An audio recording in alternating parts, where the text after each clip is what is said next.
Good evening, everyone. Welcome back. I'm Rabbi Yonasan Abrams, and this is The Cloud Show. Thanks for joining. The story goes, a few years ago I saw a cartoon. The caption on the cartoon said, George Smith, King of Salesmen. You look at the picture, and there's a guy who's obviously George Smith waving goodbye on his boat to a bunch of Eskimos. They're standing at the shore, a few dozen of them, all waving, smiling at this George Smith. And if you look a little bit further, you see that next to all of their igloos, everyone has a full-sized deep freezer.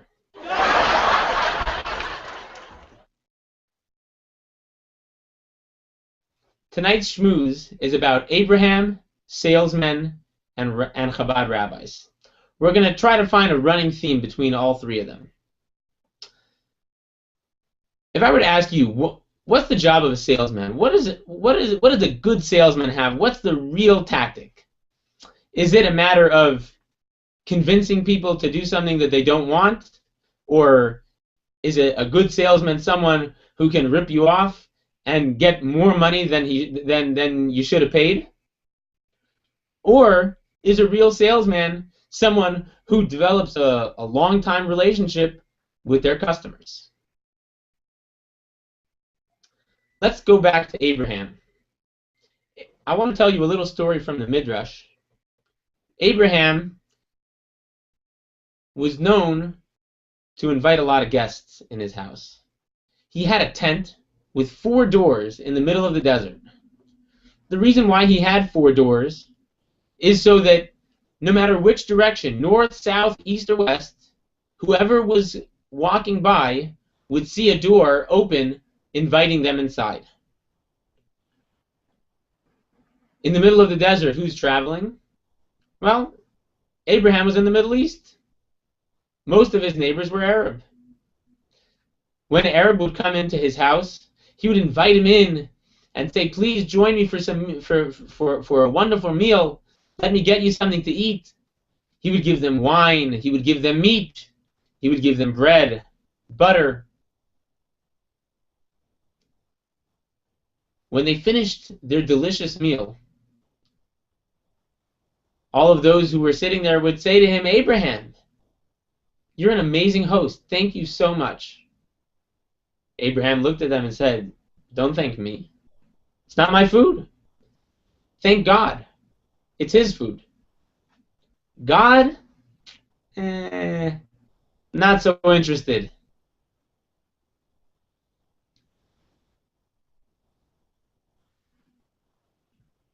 Abraham said, well, in that case, if it is my food, then I guess you should pay me for it.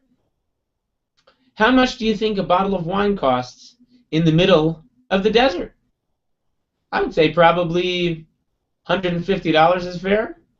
I mean, you're talking about the middle of the desert. How about some meat? How much does meat cost? A nice steak in the middle of the desert. I mean, if you go in New York City or in Temecula, I don't think they have kosher restaurants in Temecula. Okay, a good steak is $25, $30.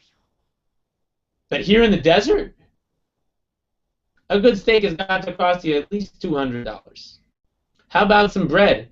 Your bread, a loaf of bread, $75. The butter, okay, I'll give you a discount, $35.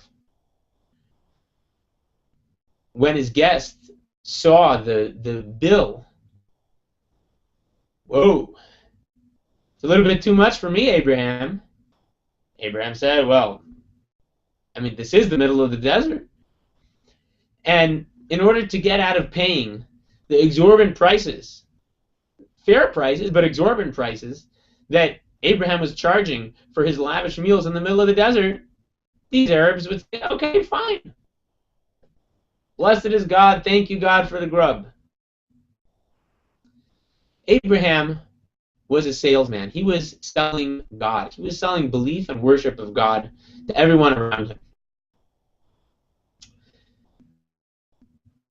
The story, or the question that I asked you before, who is a good salesman? The way that I would answer the question is that the job of a salesman is to take something that's important to him and make it important to someone else that it's not important to yet. So Mr. George Smith, king of the salesmen, who can sell deep freezers to Eskimos, is a good salesman. It's important to me to have a deep freezer, and if I can make a deep freezer important to you, we're both happy. That's what Abraham was doing. His tactic, that was just the first step. Abraham amassed thousands and tens of thousands of followers, people who were inspired by his way of life. Abraham took what was important to him and shared it with other people so it would be important to them. Comes the question, Chabad Rabbis. If you didn't know yet, you might know already that my wife and I have been lucky enough to have been chosen as the new rabbi and rebbitzin in Temecula, California. We'll be moving in about a month. What's the job of a Chabad rabbi? Thank you for the applause over there. I see that. What's the job of a Chabad rabbi? I would say that the rabbi's job is not to go to preach to the converted already. Because what do you need that for? People that are already converted, people that are already interested, they'll come find you. The real job, the real test of a rabbi, or a Chabad rabbi specifically, is to go find those people to be a salesman. Now, what do you need to be a good salesman? Number one, it has to be important to you. And for me, it has to be important to me. Whatever I'm trying to sell, I'm trying to make Judaism accessible and important to other people. And we're going on the web, we're going to Temecula, we're going to all these places that are pretty far from a religious way of life.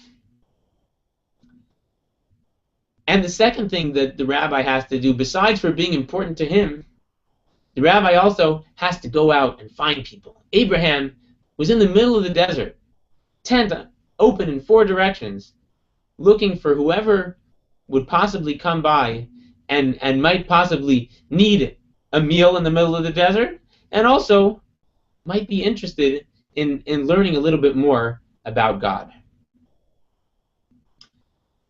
Let me give myself a blessing and everybody here a blessing that from now on we're going to be good salesmen. And I need everybody here, everybody that's watching now. I see that we have a good few people sitting in the cloud show, and we also have people watching on YouTube. And all of you are going to be the lamplighters. You also need to be salesmen. And if it's important enough to you to come here and join in on the show, share it with someone else. Be the lamplighter, just like the candle. When one candle lights another candle, the second candle is just as strong.